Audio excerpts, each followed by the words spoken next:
Inside the small cabin, firelight flickered against two bodies bound tight on a worn rug. Caleb Morgan, a white man, widowed 10 years, who once swore his love belonged only to Clara, now trembled in the arms of Amara Johnson, the 20-year-old black woman who was his late wife's younger sister. The blizzard had passed, yet the storm within him raged fiercer still. Amara's lips brushed his like a question, and in a breath, every vow he had spoken lay shattered. Under the blanket's shadow, nothing remained but two hearts beating out of rhythm, a forbidden love neither could resist. In that cabin, the fire of a night reborn took hold, leaving a burning question behind. Was it true love, or a mistake he would never escape?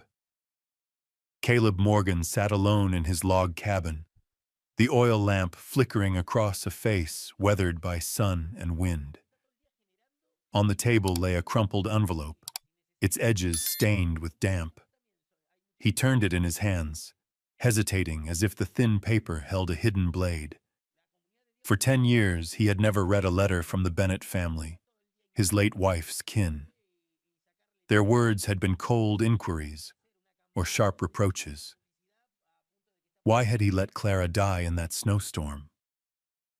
Most had gone straight to the fire once he broke the seal, but this time, for reasons he could not name, he held back. The slanted hand of Margaret Bennett appeared. Amara has run away. She refused the match with Harold Pemberton. She said she wanted only to find the quiet place Clara once spoke of in her letters. If she comes to you, do not turn her away. She has nowhere else to go. Caleb froze. Amara Johnson. The name pulled him back through dusted memories. The girl with the deep brown eyes, standing silent in the church on his wedding day. Clara's gentle smile as she introduced her younger sister, and Amara's shy nod, her gaze averted. He had never thought that girl would return to his life. Harold Pemberton. The very name carried trouble. The Pembertons owned banks, land, and ties that reached into Denver. For a girl to run from a marriage with them meant she had chosen a dangerous road. He folded the letter, his grip crushing the paper. By instinct, he moved toward the fire, ready to throw it in like all the others. But the flames had died low, only embers glowing faint. He stopped, hand trembling. Instead of burning it, he slid the letter into a drawer, where Clara once kept her needles and thread. In the silence of the cabin, memory rose. Clara's pale blue dress still hung in the wardrobe. Her wooden comb still held a few strands of hair. Everything of hers he had left untouched, as if time itself had no permission to pass. And now a few wavering lines on paper had stirred it all awake. Caleb rose, pulling on his coat. Outside, the wind cut sharp, howling across the plains. He stared into the white expanse, and an image formed against his will. Amara, somewhere on the road, trying to outlast a Wyoming winter. The thought weighed heavy on his chest. He shook his head, telling himself it was no concern of his. But that night, he did not sleep. He lay on the cold bed, eyes fixed on the dark ceiling. The wind lashed the cabin walls, snow slid from the roof, a refrain without end. In the drift of half-dream, he heard footsteps across the snow. Morning found him moving through his chores as always, leading the horse, mending fences, gathering cattle. But when he passed the mound out back, where Clara rested, he lingered long. The grave lay buried deep in snow, the carved words fading. He bowed his head, whispering, "Clara, if Amara comes, what do I do? Send her away, or keep her here?" No answer came, only the wind tearing at his coat. By dusk, Caleb rode back from the far Tasin pasture, the last light swallowed by the plains. Leading his horse onto the porch, he stopped cold. The cabin, dark and waiting for 10 years, now shone with the faint glow of lamplight through the glass. His heart pounded, hand falling to the grip of his gun. He stepped inside, the door creaking open. Warmth spilled from the stove, carrying smoke and something else, faint and unfamiliar. At the table where Clara once wrote in her journal sat a slender figure cloaked in dark wool, black curls tumbling over her shoulders. She lifted her face, brown eyes locking onto his. "Amara." The word broke from his throat, hoarse. She nodded lightly, both hands resting on a worn leather book. Her voice shook from cold, yet carried resolve. "I'm sorry." The door was open. The lamp threw their shadows high against the wooden walls. Outside, the wind keened, but inside, another story had just begun. The oil lamp cast a warm yellow glow across the timber walls, picking out the cracks worn deep by years. Caleb Morgan stood still in the doorway, his shadow stretched long on the floor. At the table sat the young woman, her dark hands resting lightly on a cracked, leather-bound journal. It was Clara's diary, the one she had written in until the day she left him forever. Amara Johnson lifted her gaze. Her deep brown eyes met Caleb's gray-blue, eyes too well acquainted with grief. For a breath, the cabin seemed frozen in time. In the curve of her neck, the tilt of her head, the press of her lips, he saw Clara's shadow. Yet just as quickly, he knew the difference. Clara had been calm water, clear, still, gentle. Amara, in her eyes and even in her breathing, carried a fire that refused to be stilled. "I'm sorry," she said, her voice rough from the long, cold road. The door was open. This place, it felt familiar. Caleb stepped inside and shut the door behind him. The wind was cut away, leaving only the crackle of fire. He hung his wide-brimmed hat on the peg and pulled out a chair across from her.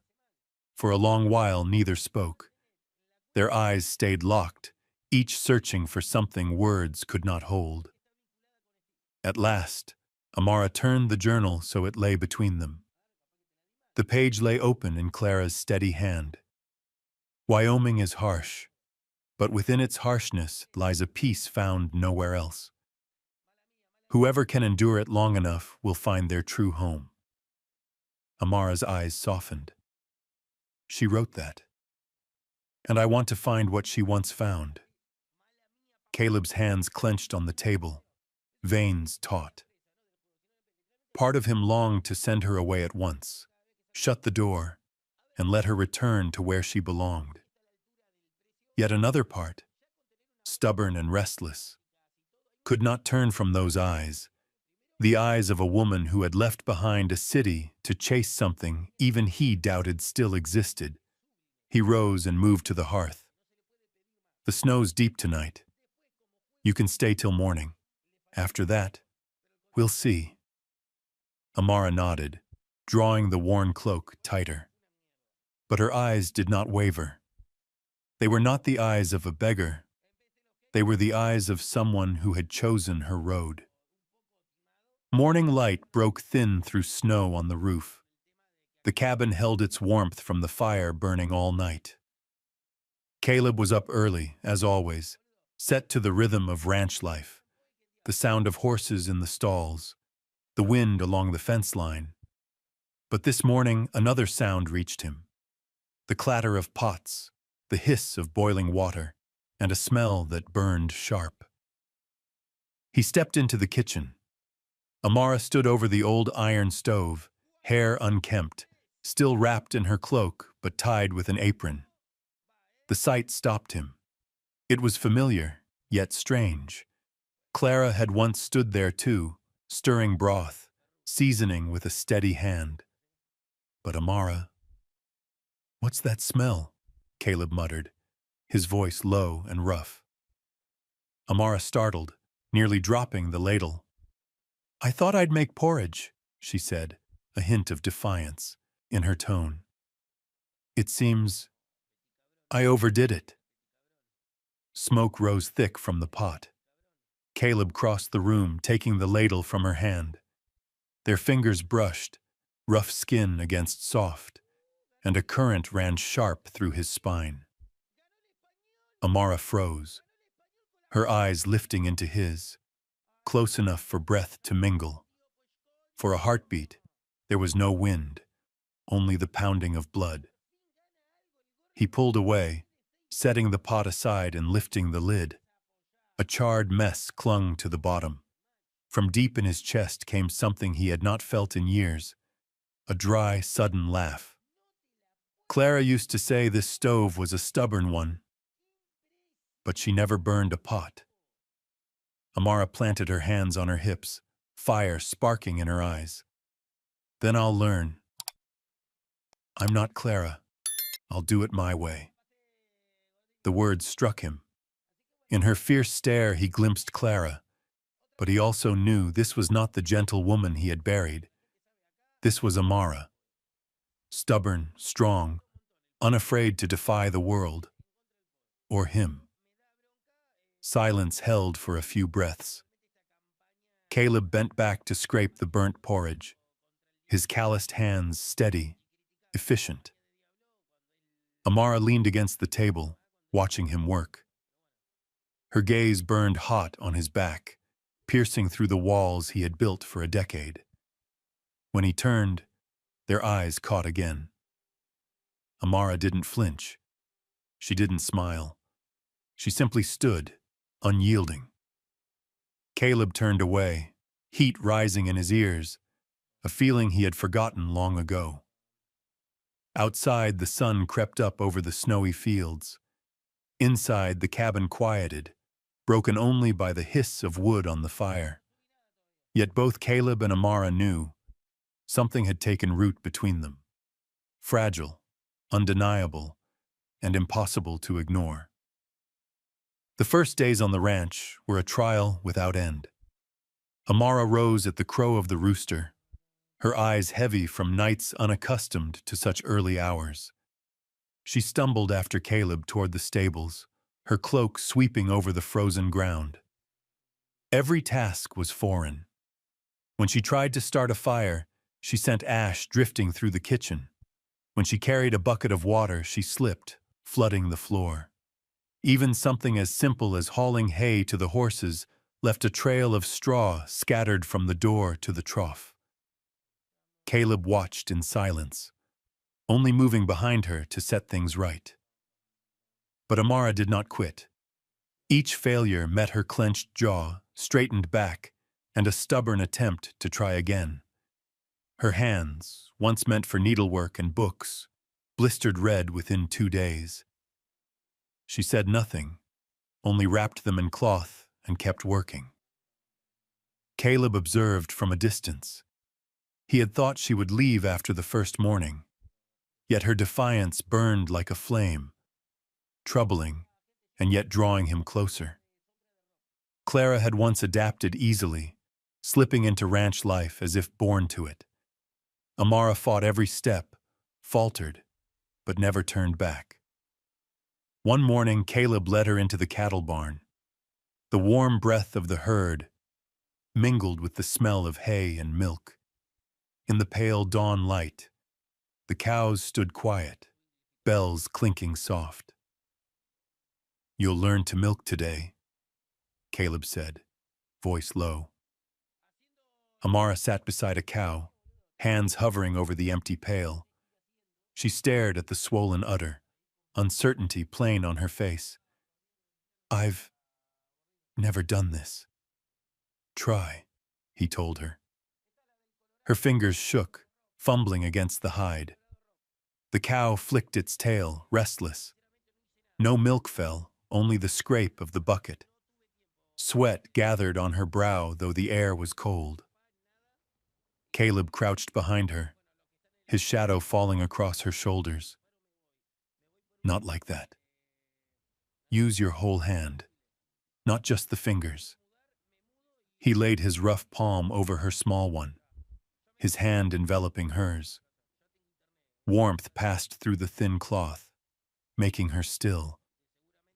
His breath brushed the curls that fell loose around her face. Like this, he murmured, closing her hand with his. Milk spurted in a thin stream, splashing the pail with a clear note. Amara's eyes widened. I did it. We did, he corrected softly. For a moment they sat close enough to breathe the same air. Her heart hammered, her cheeks flushed hot. When she lifted her gaze, his gray-blue eyes met hers, not cold as before, but carrying something deeper, more dangerous. Caleb pulled back abruptly and rose. Keep at it. You'll get used to it. She remained there, her hand still tingling from his touch. She bent again to the work, but her thoughts scattered. His nearness lingered, making her chest quicken with every drop that struck the pail. That afternoon, she fumbled with a loaf of bread, the knife slipping, nicking her finger. Caleb stopped short at the sight of blood. He stepped in, caught her hand, examined the cut. It's nothing, Amara said, trying to pull away. But he held it steady, wrapping it with cloth. Their eyes met again. Neither spoke, as though words would shatter the fragile air between them. He let go at last, his voice rough. Be careful.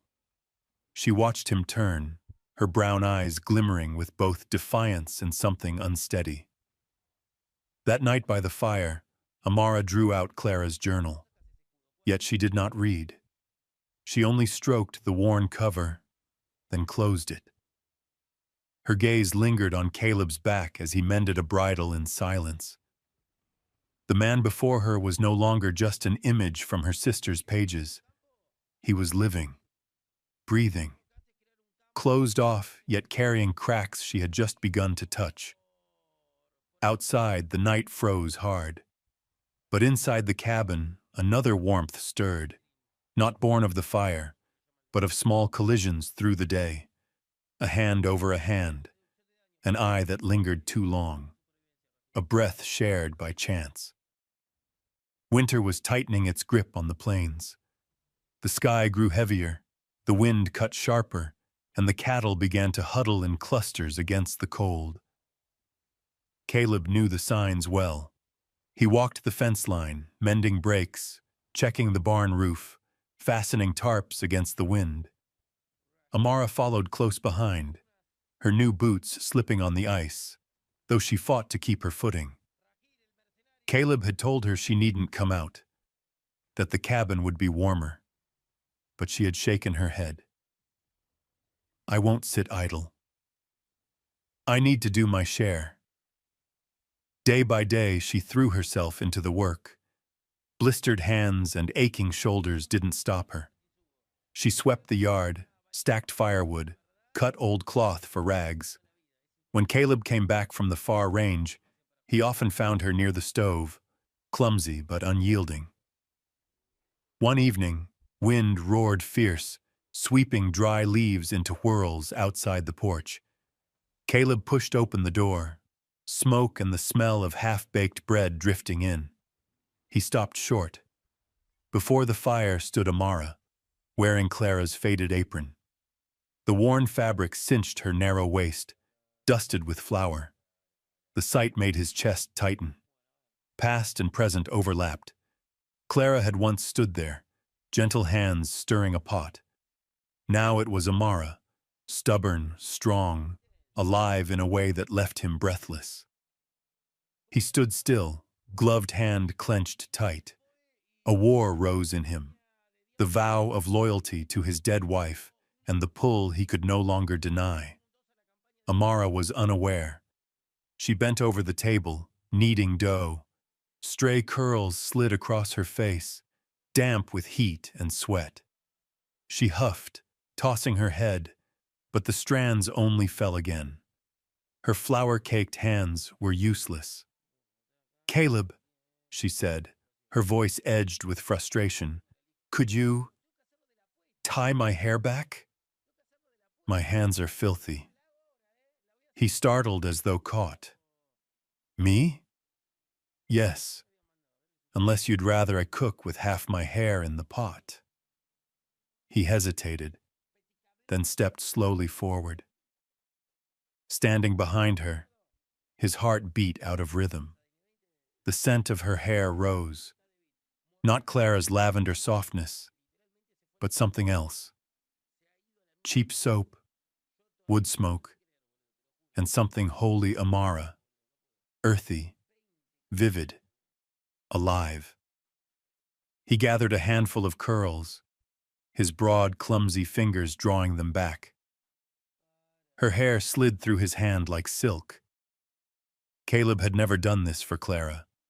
She had always tended her own hair, while his hands were meant for bridles and rope, not for a woman's braid.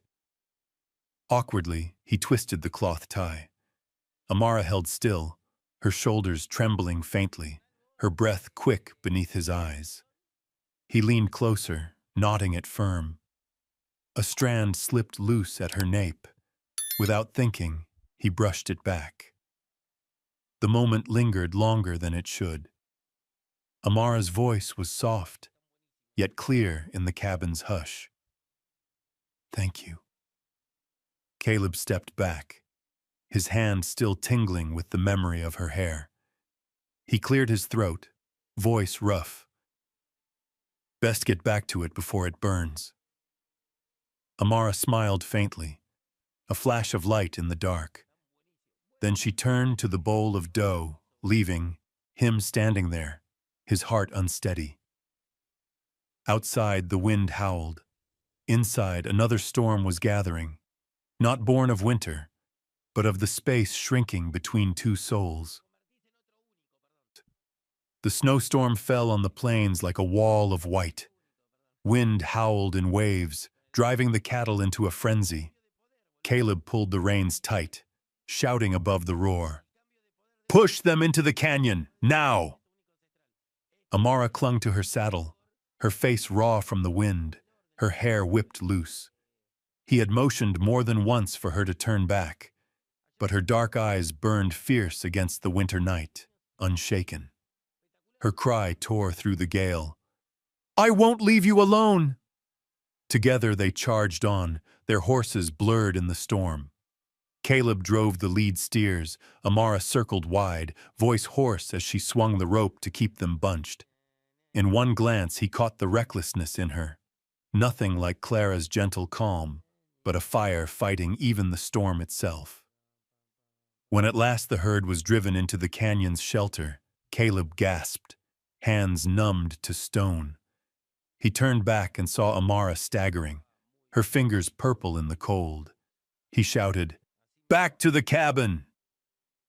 They reached the house under a sky gone black, snow piling high across the porch. Amara slid from her horse, her knees giving way. Caleb lunged, catching her in his arms. Her body was light, but cold as carved ice. He carried her across the threshold, kicking the door shut behind him. The cabin lay dark but for the last red coals. Caleb threw wood on the fire, the blaze leaping up to reveal Amara's pale face. He laid her down on the thick rug before the hearth. Her dress clung wet and heavy, her body shivering hard. Caleb knelt, his hands trembling, torn inside. "Amara, give me leave. If I don't, you'll freeze her lips." Blue with cold, stirred weakly, a whisper escaped. "I trust you." The words struck him deep. He bent, peeling away her soaked outer layer, each motion cautious as though he feared himself. The wet cloth slipped from her shoulders, baring skin gone bloodless with frost.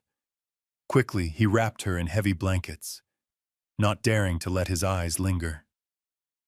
She trembled, breath broken. "Don't go far. Please." He drew a long breath. His own clothes were soaked through, his body numbed. He stripped off the heavy coat, then the sodden shirt beneath, garments dropping heavy to the floor. In only the thin layer left, he slid beneath the blanket, pulling it over them both. Heat spread from his chest into her back, steadying her shivers. Yet the closeness pressed on him harder than the storm outside.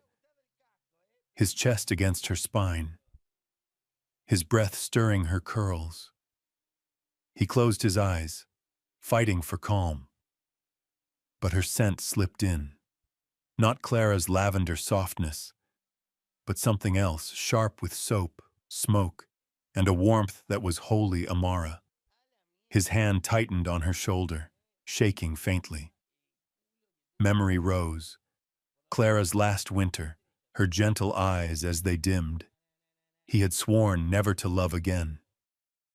And yet here he was, holding another woman, his late wife's sister, and his heart thundered like a boy's.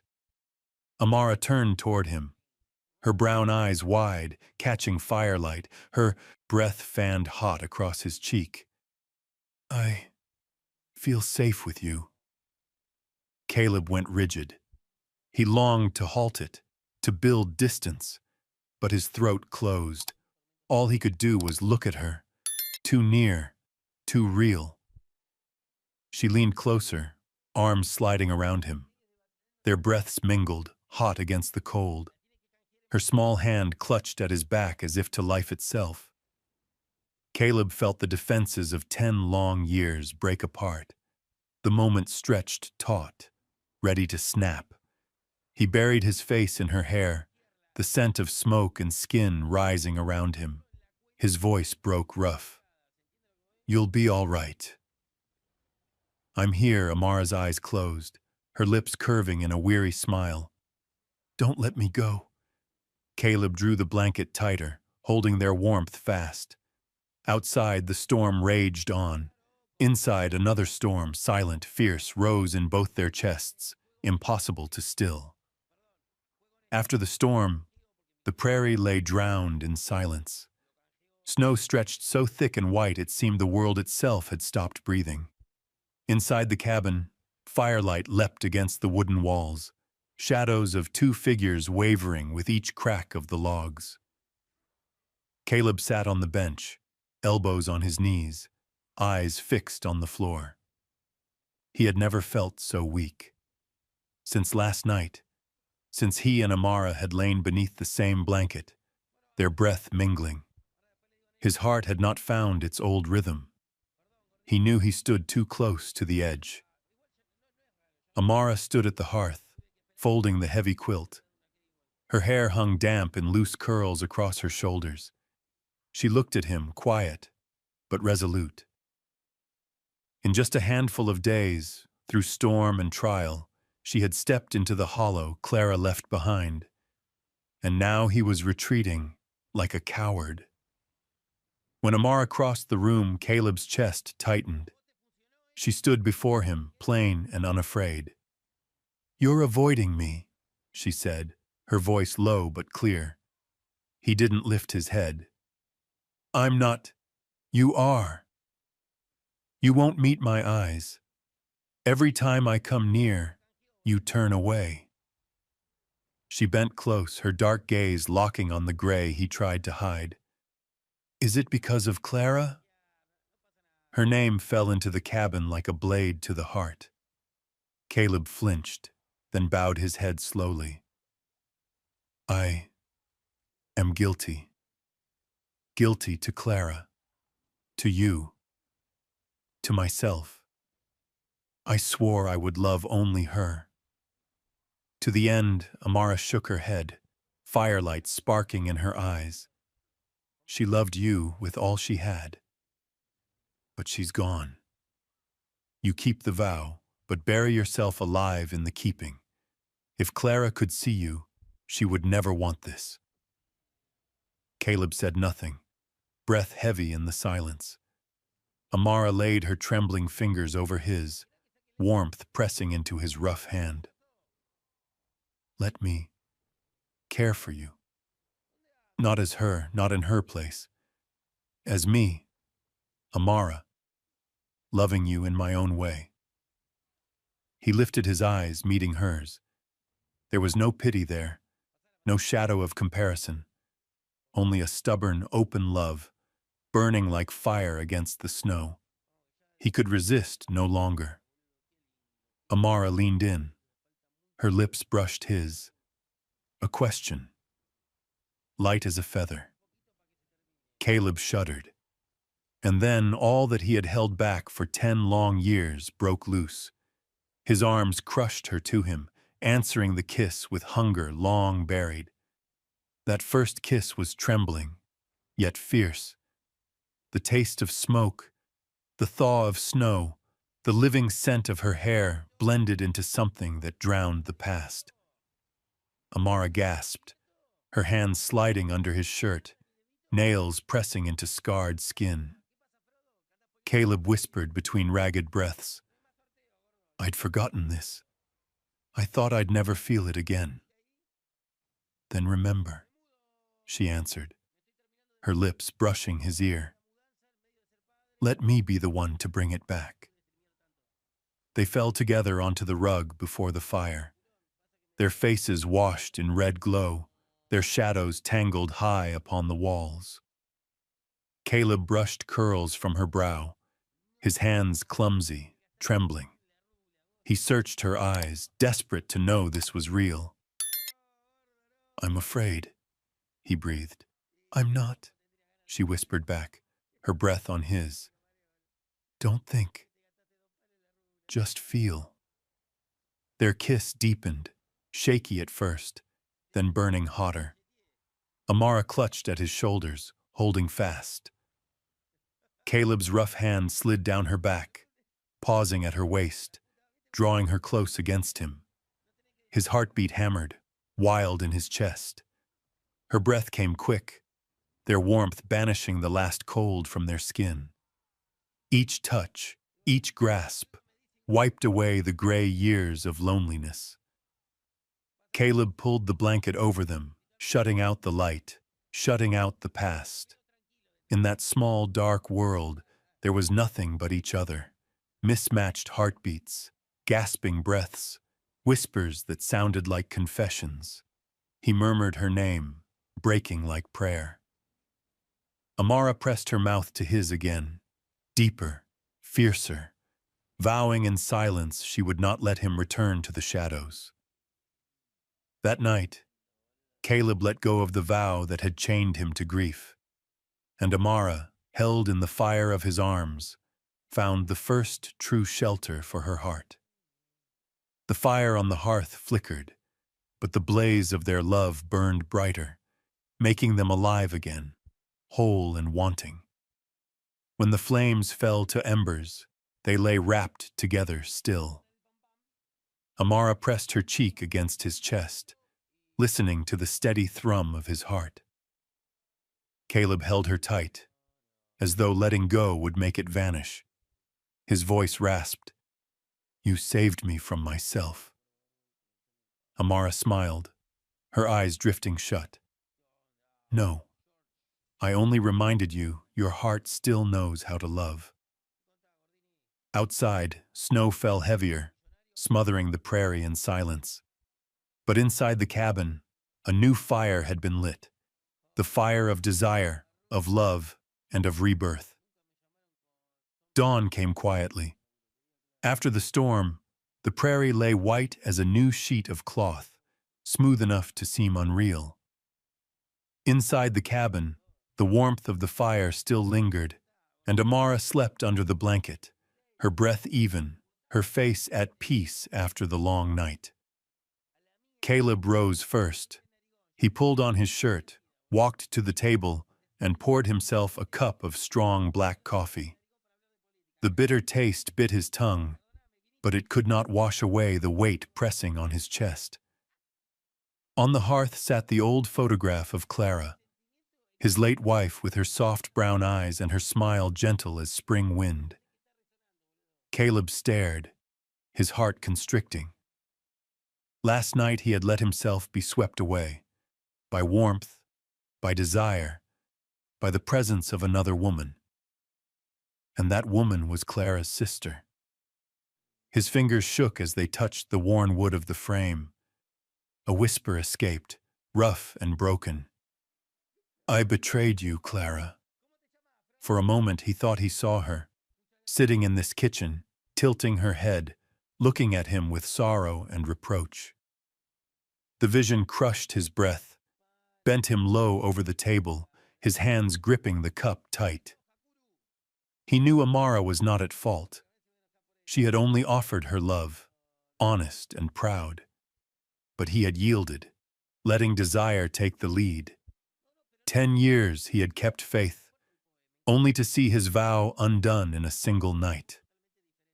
Amara stirred, then sat up. The blanket slid from her shoulders, showing her tangled curls and bare skin touched by morning light. She looked around, searching for him, and then she saw his back, heavy at the table, his hand trembling around the cup. The flame that had sparked in her heart last night, the sense of being accepted, being loved, cooled fast. She rose, wrapping the blanket around her, and walked softly toward him. "You're up early," she murmured, voice still husky with sleep. Caleb only nodded, not turning. He dared not face those brown eyes, afraid of the questions he could not answer. Amara sat beside him, her hand brushing his arm. "Caleb, about last night." "Don't!" He cut her off, his voice raw. He set the cup down, head bowed. "Last night was a mistake." Her heart clenched. She drew her hand back, the cold seeping through her skin. Mistake. The word echoed like a blade. "I swore to Clara," Caleb whispered. "I promised no one would take her place. But I gave in, let weakness rule me. I'm not worthy of your trust." Amara bit hard on her lip to keep from breaking. She lifted her head, her eyes blazing.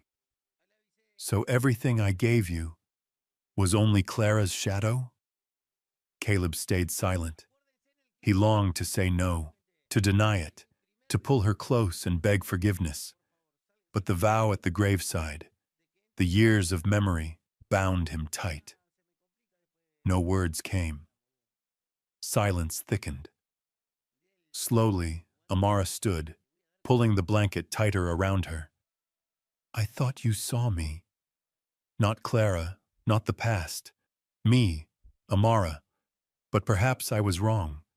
Her eyes shone, tears held back. She turned away, stepping into the bedroom. The door closed with a dry, final creak. Caleb sat unmoving, his hands covering his face. Inside him warred the sacred memory of Clara and the fierce new flame of Amara. He felt like a traitor to both. Outside, the morning wind swept over the endless white. Inside, the silence stretched heavy enough to hear the pounding of each heart. Last night, they had given each other everything.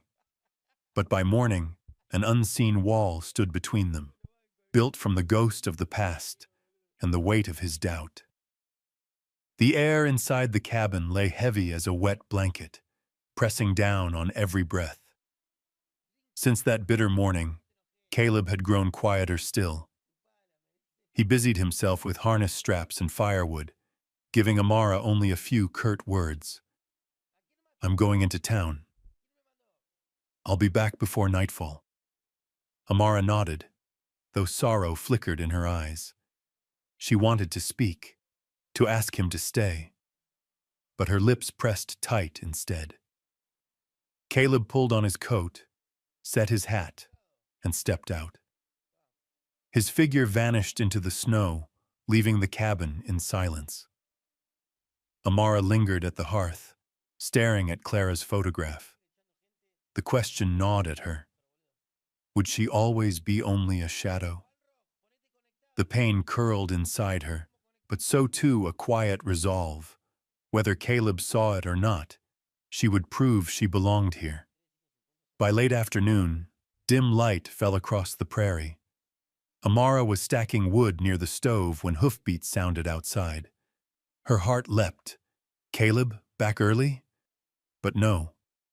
Through the fogged window, she saw two strangers ride into the yard. One tall and lean, shoulders draped in a dark hide coat, a smirk carved deep into his mouth. The other, shorter, bearded, with eyes glinting like a hungry animal's.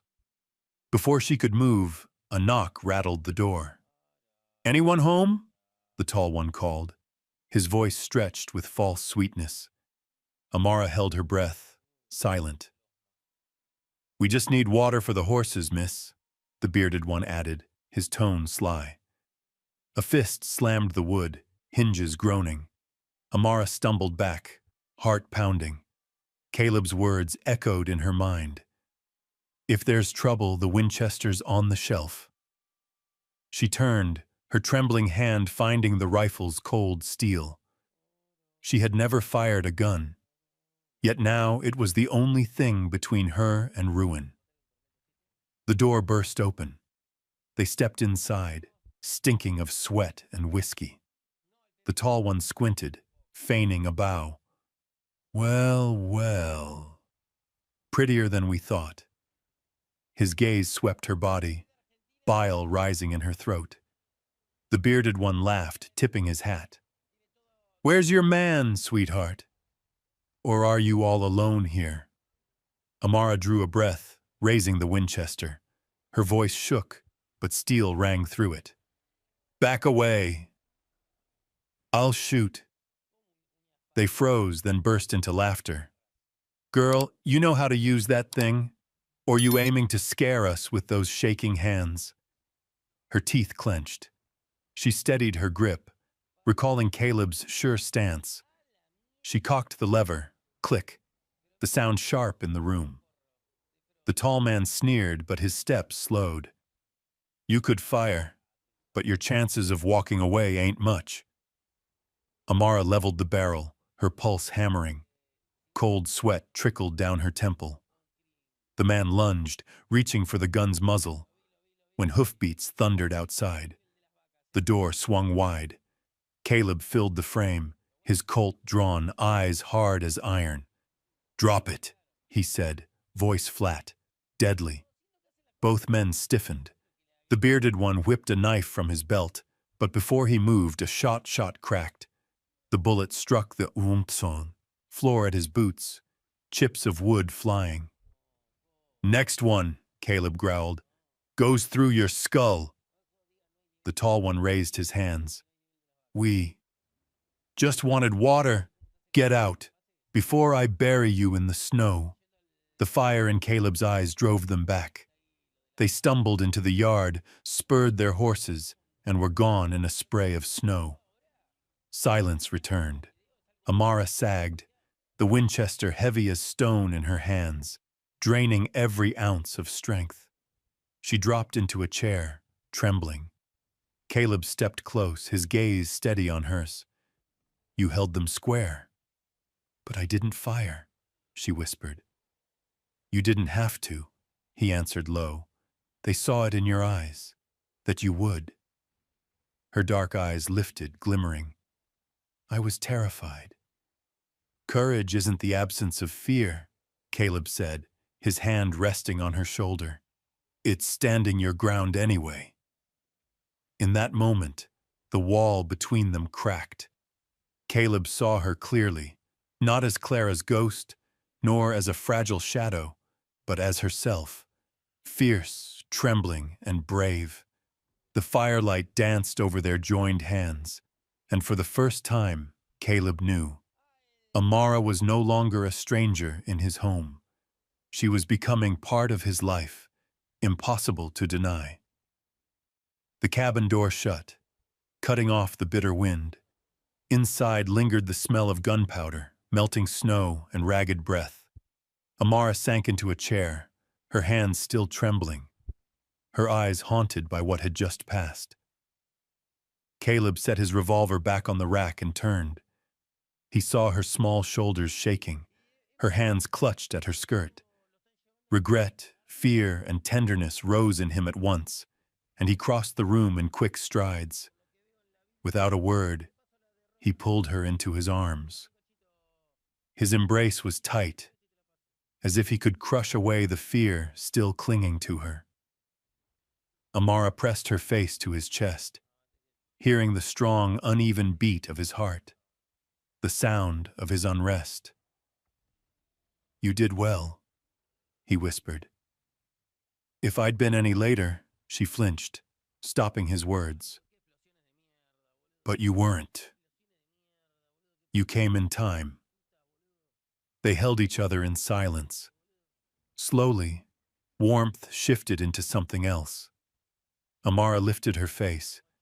Her dark eyes still glistened with tears, but in them burned a fierce light. Caleb looked down, caught in that gaze, and all his defenses fell. He bent, pressing his lips to hers. No tremor this time. The kiss was deliberate, burning. Amara answered at once, her arms tight around his neck, pulling him closer. The kiss stretched long and deep, pouring out all that had been left unsaid. Their breaths tangled, quick and uneven. Caleb's hand cupped her face, then slid down her shoulder, pausing at her waist.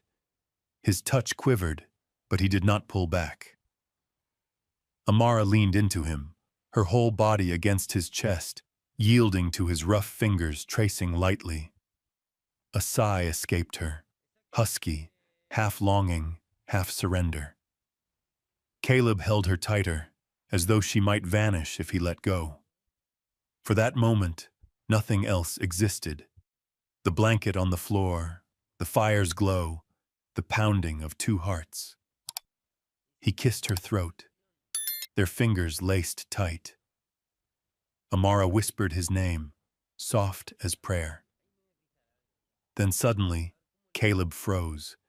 His breath stilled, his shoulders went rigid. Clara's image rose before him, her kind eyes, her pure smile, standing like a ghost between them. He tore back, his hand falling away, eyes wide with panic. "No, I can't." Amara stared, lips still warm from the kiss. "Why?" He turned, covering his face with his hand. "I swore to Clara. Last night, and now again. I've betrayed her.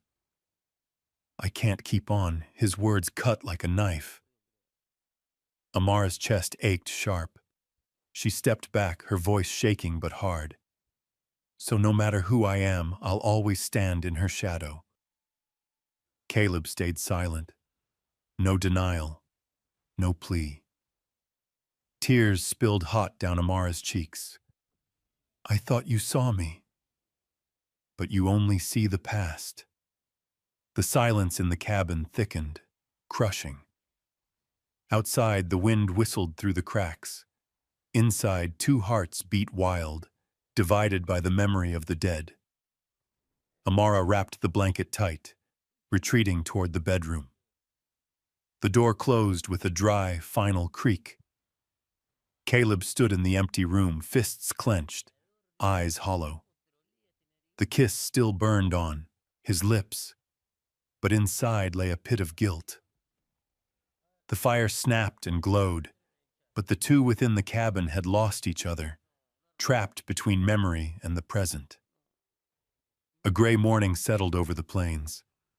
The snow had stopped, yet the air hung heavy, as if nature itself carried a silence too deep to break.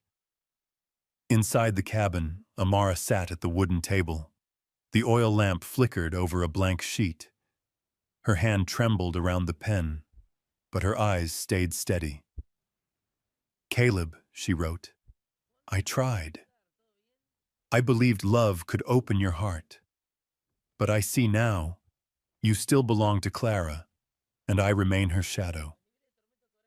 I cannot live another day in that darkness. Thank you for sheltering me when I had nowhere else to go. I will carry the memory of you as part of myself, but now I must walk my own road. Do not follow me. The train leaves Cheyenne at noon. Her script grew smaller, blurred when a tear fell across the page. She set the pen down, folded the letter, and laid it beside Clara's photograph, a farewell to both women who had loved the same man. She rose, lifting her small suitcase. At the door, her dark eyes lingered on the kitchen one last time. The faded apron on the peg, the burn mark on the table from her clumsy cooking, traces of days she had tried to make this place a home. She pressed her lips tight, then closed the door softly behind her. Caleb returned from the barn, boots crusted with snow. He stepped inside, hanging his coat as always, but today something struck him at once. The emptiness. The fire lay cold, ash-gray. No smell of scorched bread, no clatter of pots. The cabin sat still, strange as a stranger's house.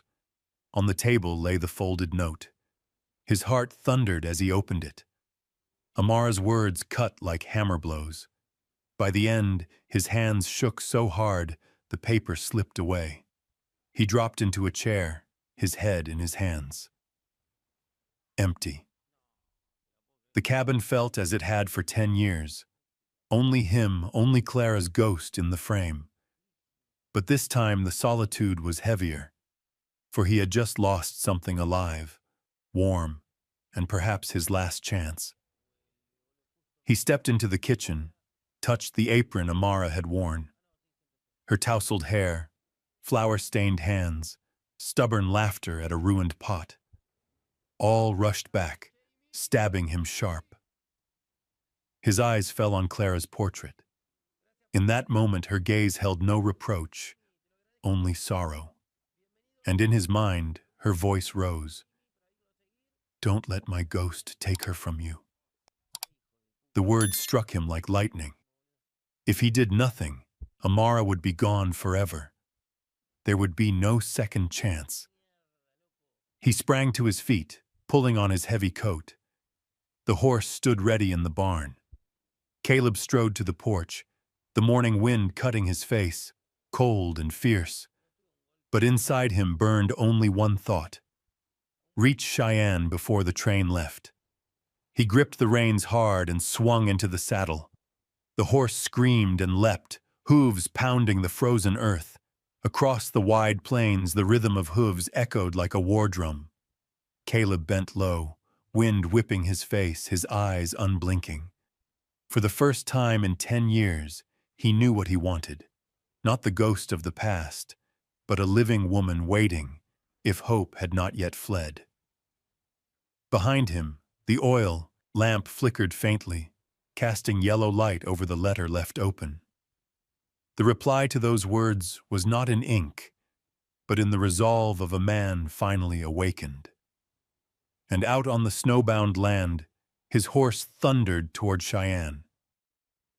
The horse thundered across the frozen earth, hooves pounding like war drums. Wind slashed Caleb's face, his breath bursting into white clouds that vanished in the blizzard. His stallion kicked up. 10 miles of ice and snow. He knew 1 minute late the train would leave, and Amara would vanish from his life.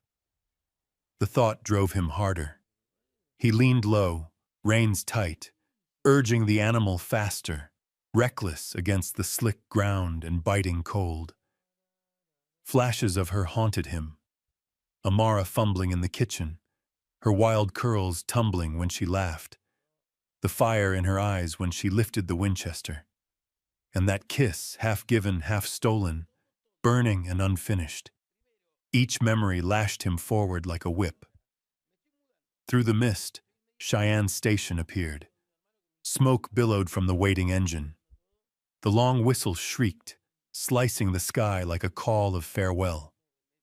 Dozens of passengers crowded the platform, dragging trunks, calling to one another in the chaos.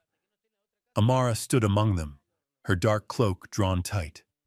The small valise by her side looked heavier than any trunk, weighted with choice. Her eyes followed the train as it hissed, ready to roll. Each heartbeat dragged her closer to that destiny. She had written her goodbye. She had sworn this was right. But why did her feet feel carved from stone, unable to lift? One step forward meant no return.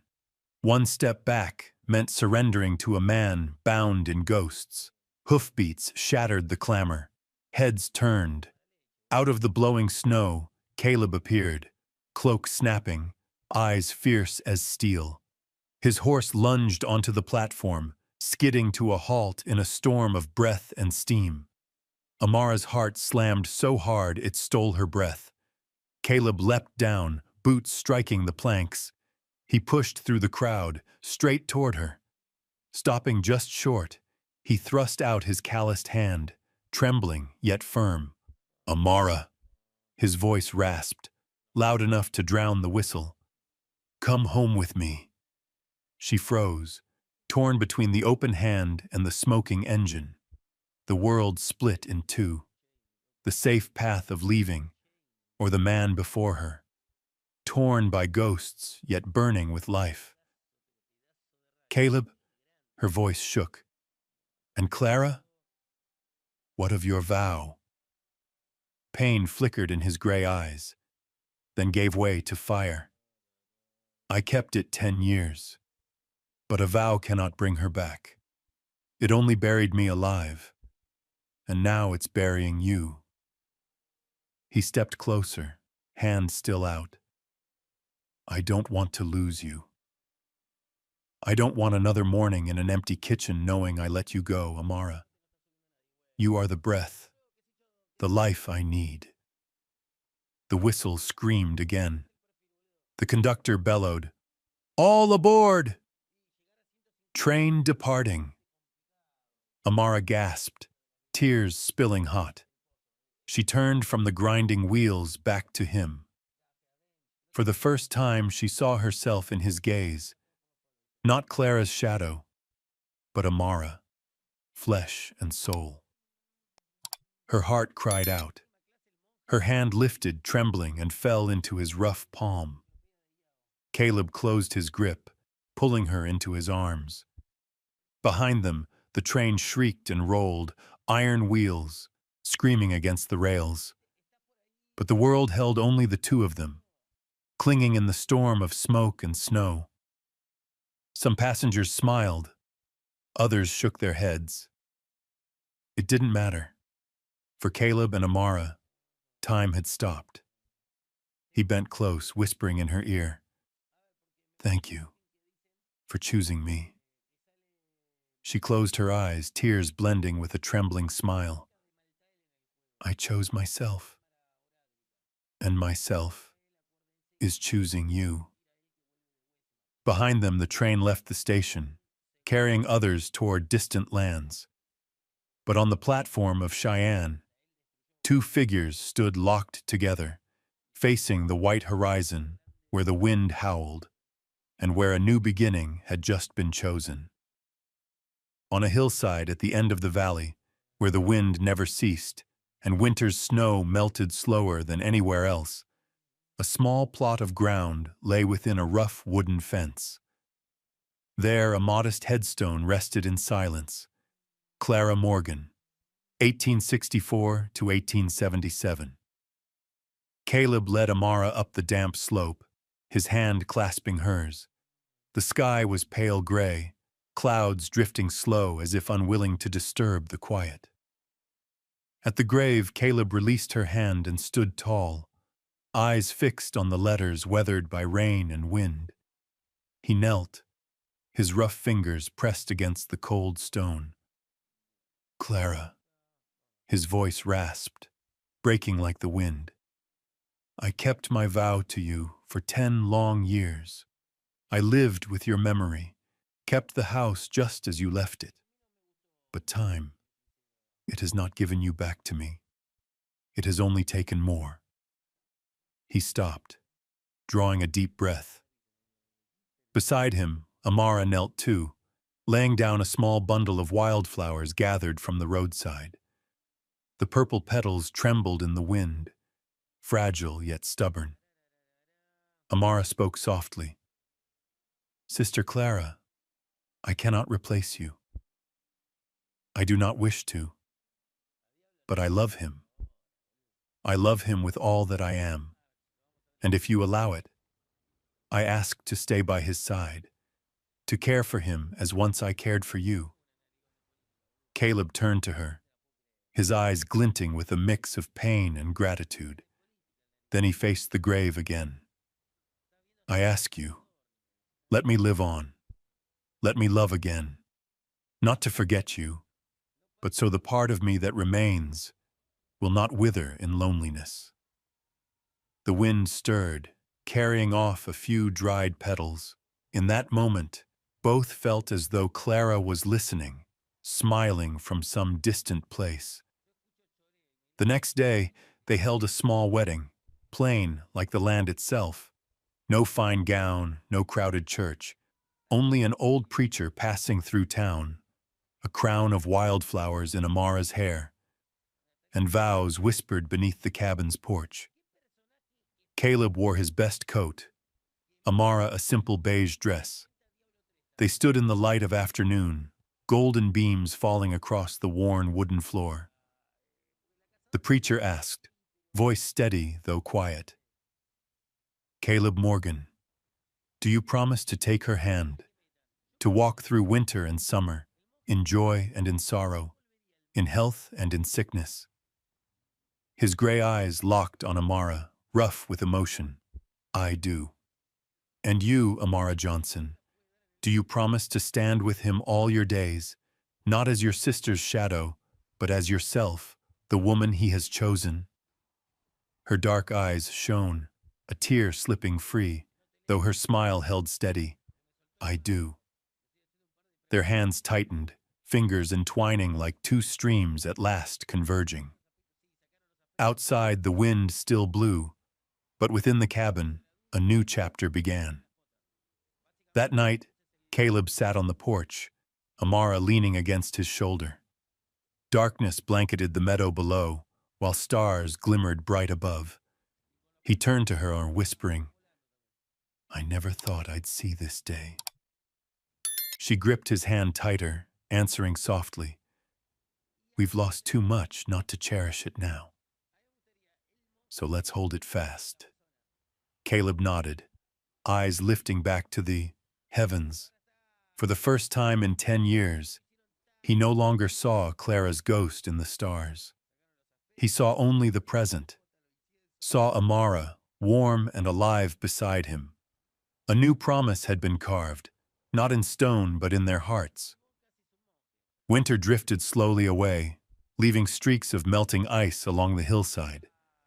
When the spring winds returned, the prairie opened in fresh green. Caleb's ranch seemed changed, not only because the herd grew stronger, but because laughter now filled the air each day. Amara rose early, often before the sun broke. She stoked the kitchen fire, letting the smell of coffee spread through the cabin, then wrapped her scarf and went to the henhouse. Caleb followed with a wooden pail, watching her move with quiet steadiness. The hands once clumsy enough to burn a pot of soup now knew how to milk a cow, how to tend a newborn calf. Every step she took was slow but sure, as though she were carving her name into the land itself. Caleb often stood apart, silent. He realized a simple truth.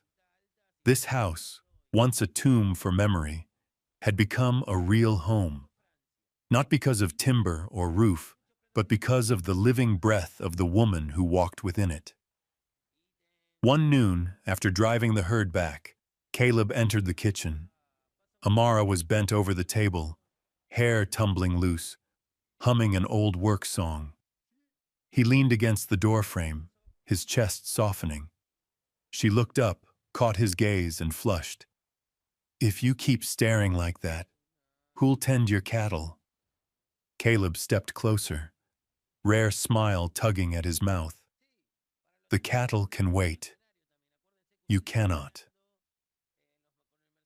Her laughter lit the room, and in that moment, they were no longer bound by shadows of the past. They were simply husband and wife, sharing warmth and shaping life together. Each evening they sat on the porch, watching the sun paint the fields gold. Amara leaned against his shoulder, his hand covering hers. Often no words were spoken, and the silence was no longer heavy. It was peace, a language only they shared. Once Amara whispered, "I used to think happiness was only a dream. But here in your arms, I know I've found home." Caleb tightened his hold. "So have I. After all these years, I've learned a home is not timber or stone. It's the one sitting beside you." Word of their marriage spread down to Cheyenne. At first came glances, whispers, some who measured Amara against Clara. But time gave its answer. Folks saw Amara's steady work, saw Caleb's change, from a cold man into one who smiled, spoke, and shared. Prejudice faded. In its place came respect. Gifts began arriving. A basket of apples, a skein of wool.